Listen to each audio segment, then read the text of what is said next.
Hello, fellow Blacksmith. Welcome to Breaking the Anvil. Here we're going to talk about mental health and addictions and bad choices and childhood wounds and dark nights of the soul, astrology, tarot, spirituality, and everything in between. I'm going to base a lot of this stuff on my life and experience, and how recently, very recently in my life, I've finally put the puzzle of me really together for the first time. I'm about to turn 46 in a few months, and I really wish I knew all of this 25 years ago, if only to spare so much loss and grief and despair from occurring, and maybe being at a better place at my age than where I'm actually at. So why breaking the anvil? Well, if you're like me and you're sensitive, you're empathetic, you're a people's person, you love deeply, you care deeply, then you probably care about your actions and the things you've done and where you're going quite a lot. And that's forging the blade. That's hammering on the anvil, shaping your life. You're not made from a mold. You're not an NPC out here. You're not a fork. You're not a spoon. You are a katana. You're a broadsword. You're a piece of work. You're a masterpiece. So we've hammered and hammered and hammered and hammered so hard and for so long that something, a final strike, a certain direction and amount of pressure you hit that blade with actually sundered your anvil and broke it open. Meaning you've broken yourself open. Doesn't matter what age you're at, it's not a race. We're all on a different journey as far as timeline goes. But here you are. You've been broken open. You need a new anvil. And that new anvil is going to come with a new molecular structure to be stronger, so that you can work your way from being that apprentice through being a journeyman to becoming a master craftsman, so that you can forge your Damascus blade. And if you don't know what Damascus steel is, it's folded over on itself thousands of times. And that's what gives it that unique pattern, because you're unique. So what have I learned in this last month, mostly, after really working hard over the last couple of years, especially the last year? I've learned that I am a borderliner. I do in fact have borderline personality disorder. I'm mostly quiet and high functioning with it. What quiet means is I point all the hate and rage and anger inward, mostly. But I had a couple of outbursts in the last couple of years. Sadly, they were both aimed or projected at the same person, which just happened to be the love of my life, the best friend I could have ever asked for, the most supportive person I've ever had.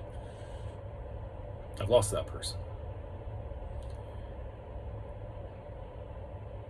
And anyone who's ever known me my entire life would say that I like to say everything happens for a reason, because I have, for my entire life, believed in that.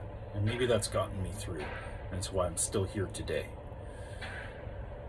Because I'm highly spiritual. Or at least I'm more so now than ever. And sadly, it took that for me to learn this and learn all about this. So I'm a mostly quiet, high-functioning borderliner. I have complex post-traumatic stress disorder from abandonment, neglect, and betrayal, which are big in BPD world.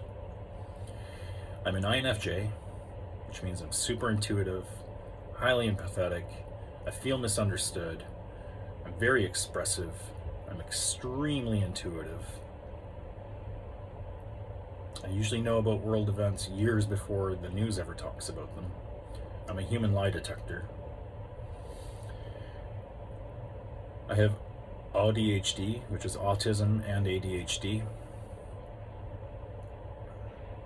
And I'm a Cancer Leo sun, Cancer rising, Pisces moon. So I'm an emotional ocean. I'm loyal as fuck. When I love somebody, it's with my entire being, heart, mind, soul, body, spirit, every fiber and cell. I care deeply, and I often abandon myself to my detriment to help others. I fill others' cups before my own. So this channel is going to discuss all of those things and other mental health. And I've got a wealth of resources that help me learn about myself and self-diagnose and self-teach. I've had therapy. I'm on specialized groups on Facebook and Instagram and Twitter, or X. It's been a great resource. But where I'm at now is I'm really alone. I'm in hermit mode, and I've been going through my dark night of the soul. I believe in astrology. I love tarot.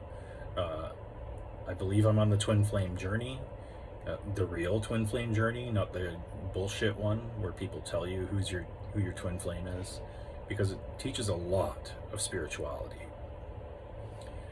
I'm a musician. I'm creative. I'm an artist. I'm an adventurer. I'm an explorer. I'm a teddy bear. I'm a lion. I'm a golden retriever. And more. So all these mental health things aren't labels that I want to live by for the rest of my life, but have finally, as individual pieces of my puzzle, come together to create the whole where I can now look back, and I've been bombarded with relief and grief from all the things that I can now see and have an understanding for the whys. Why did I do this? Why did I act that way? Why did this happen? Why did I hurt that person? It's not like we walk around wanting to hurt people. There's like 0.5% of the population is actually a narcissistic, sociopathic, crazy lunatic that is out to hurt people. The rest of us generally just want to love and be loved. But we've had things happen to us that create altered states. So here we have to work at the forge. Sometimes we have to melt down what we've been working on and start all over again. Now we've broken that anvil. We're not a fork, we're not a spoon, we're not an NPC. We're highly creative, loving, intelligent, funny, outgoing, amazing people who have afflictions, but we don't have to live by them. And with these things that I've suffered from or suffer with, the big struggle has been toxic shame and toxic guilt, because I can't get over the fact that I've hurt somebody so much in such a short amount of time, just minutes or hours, in an uncontrollable outburst, where my conscious person, the loving person that I am, the caring person that has a filter, was stuck behind my eyes and can only hear what my subconscious was doing with my voice and my hands and my body. I full on was able to drive. I full on was able to make phone calls. I full on was able to function while in a rage episode. A few things made me really susceptible to these couple of rage episodes that I had, or even negative reactions that I've had in my life, or deep sarcasm, or cutting words, or just being an asshole, and that's been alcohol.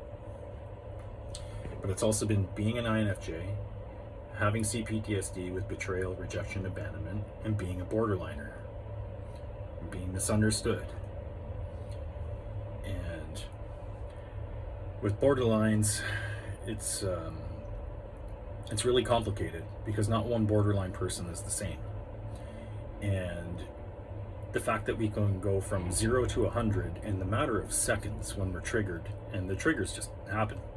Even if we've got toolboxes full of tools on how to self-regulate, on how to calm the vagus nerve, on how to stimulate, on all this crap, doesn't matter when you don't have time to react. And that's the part that people don't believe. They believe you're actually being genuine. How many of you out there can resonate with that? And then you, as the person who did this, you spend days, probably while you're still in shock yourself. It's like a retroactive shock where your CNS is just a mess, but you're trying to apologize profusely and beg somebody for forgiveness and trying to explain something you really don't fucking understand. All you have is little short memories of visual memory and audible memory of what happened, but you really don't know what happened. And if the other person managed to record it, you're just left aghast at the things you said, the words you chose, the attacks you formed. And those come from very, very small beings within ourselves that felt abandoned, rejected, betrayed, misunderstood. Or maybe it wasn't them at all, and maybe it wasn't abandonment, rejection, or betrayal. Maybe it was a bunch of other things happening. And it's just that the person asked you a question, no matter what that question was. Could have been innocent as all hell. But you just needed silence and alone space, and you didn't know that you needed that because you didn't recognize what the fuck was going on in your body or in your brain. You didn't know you were dissociating. You didn't know you were starting to load up on adrenals and adrenalizing, that you were about to go into a fight mode out of stress because you were burnt out, overworked, overspent, and drinking, and just being miserable and unhappy. So I've tried to start a channel like this for the last 4 years. The first time I did, it was called Elevated Empowerment, and I really just empowered my empathy and my sensitivity. And I thought that was it. I barely knew anything about INFJ. I knew that, oh, I'm empathic. Yes, I am. I've been called too sensitive my whole life. Well, it's a lot deeper than that. Now I've been able to discover, research, and work on borderline personality. You have to meet 5 out of 9 criteria. Every test I've done, I have severe borderline. I'm mostly quiet borderline, where I direct everything inward and I keep it inside. And I'm high functioning. I would never give away that I'm struggling. I'm good at masking. I'm also high functioning with my cPTSD. I thought I'd gotten over all my betrayals and abandonments in the past. And then the couple of times where I projected it in the last few years, I really should have sought therapy when that popped up. It would have really helped. Because cPTSD based in betrayal and abandonment, like actually getting cheated on, actually being neglected or abandoned or betrayed by your parents or those closest to you, and being sexually abused numerous times throughout your childhood, that stuff lurks. And I thought I'd worked on it. So couple that cPTSD with borderline, and borderline is dissociation, feeling empty, impulsive drinking, having sex, spending money, binging, finding outside validation, which I did a lot of in my life. That's just a storm brewing. It's unfair to you. It's unfair to the person you're about to unleash it on. So, knowing when it's coming up, how to see the signs and what you need to do the moment you see the first sign, establishing a routine, eating well, sleeping well, spiritual practice, spiritual hygiene, meditation, getting out for walks, creating stuff. Creating this video has taken me all day. I'm at work, I'm doing nothing at work, I'm sitting here trying to record a video all day because I'm a perfectionist. This is why it's been years since I posted anything again. So here I am, taking a first step. Sometimes we just need to take that first step. Maybe we need somebody to push us out the door. So what's this channel going to talk about? Well, I'm going to use my life experience. I was born in Spain. By the age of 4, my mother and I evacuated because we were being abused. And I would then spend my childhood developing ADHD, being shipped back and forth over the ocean, feeling betrayed and abandoned by both of my parents generally, and not trusting their love fully. And I started smoking when I was 13. I was a full-time smoker by the age of 15, like pack a day. I had my first beer when I was 11 or 12, and I was drinking on the weekends, every weekend by the time I was 15. In my teens, I developed borderline, and I see that now. And by the time I was 20, I had cPTSD from betrayals in relationship, friendships, and all the childhood stuff. I then got into a 14-year long relationship with somebody we shouldn't have lasted that long, to be honest. I wish them all the best. They're a massive piece of my life, and a lot of lessons were learned.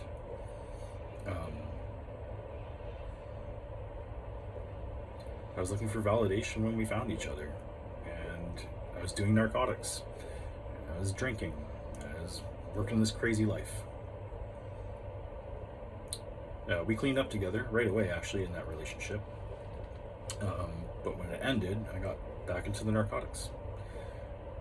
The external validation, the spending money, the drinking, just everything.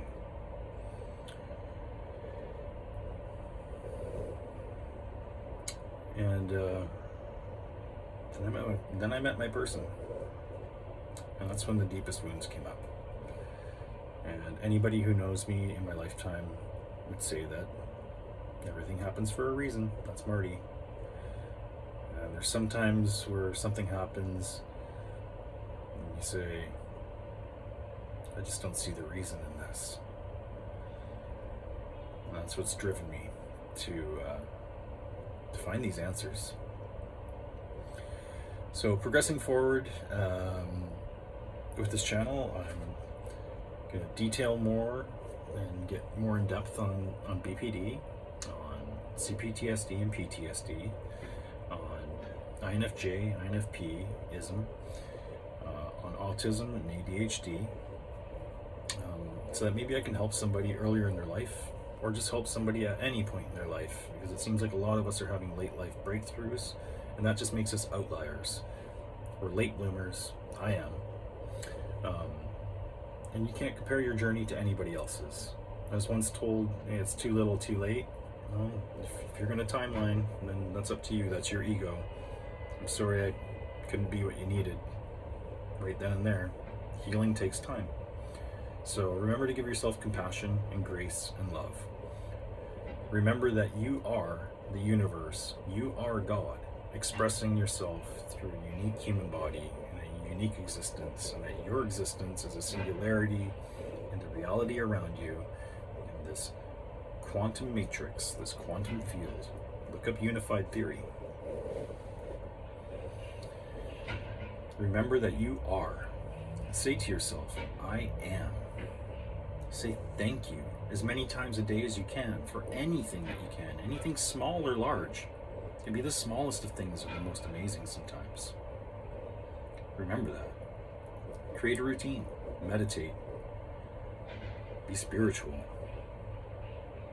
get back in touch, eat well, take vitamins, love as hard as you can. We're reforging with a brand new Anvil that's stronger, with more awareness and realization and breakthrough. We're going to make a Damascus sword out of ourselves. We're going to have a sharp edge, a great, perfect balance. And all those imperfections in the steel are just the mark of its beauty and craftsmanship. So, If you or a loved one has BPD, borderline, suffers from cPTSD, from childhood betrayal, abandonment, or partnership betrayal and abandonment, because infidelity or post-infidelity syndrome is what they're calling it, PISD, go figure, is an INFJ or high intuitive, often feels misunderstood type person, is sensitive, is empathetic, and maybe has autism and ADHD on their spectrum as well. And this is going to be a channel where we can create a community full of resource and empowerment and elevation to all future and current blacksmiths as we forge our way. We're not just making swords, we're also making armor. And so I'm going to try to keep this video short. I do have a meditation I'd like to leave you off with. I only just heard it within the last month, and it had me crying because I cry. It's my BPD and just my empathy in general. So remember that you are. Okay, you say to yourself, I am. Because you are God. You are the universe. Inside. When you pray, you're praying to everything around you. The air, the space, the gaps, the metal, the wood, everything in your path. Everything that is, all that is you.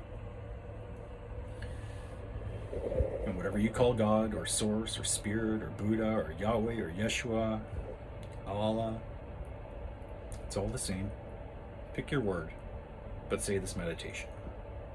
We're going to breathe in a couple of times through the nose and out, and repeat after me, and take a moment of silence afterwards.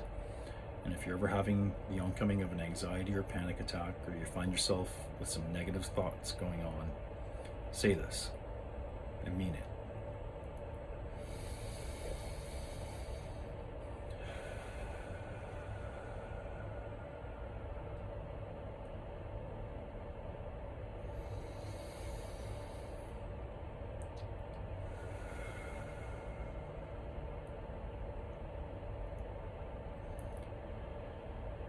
Be still and know that I am God.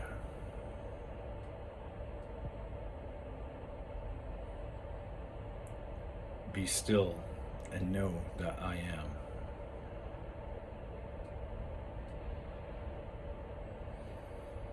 Be still and know.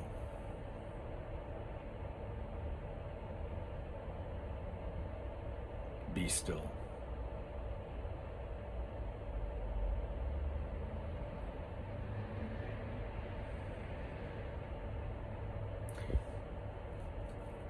The same guy that taught me that one also taught me that the unsayable name of God in Hebrew, Yahweh, is the breath. Yahweh. It's the sound of breathing. And in the beginning was the Word. And that word is I am. So, fellow blacksmith, apprentice, journeyman, master, thanks for watching.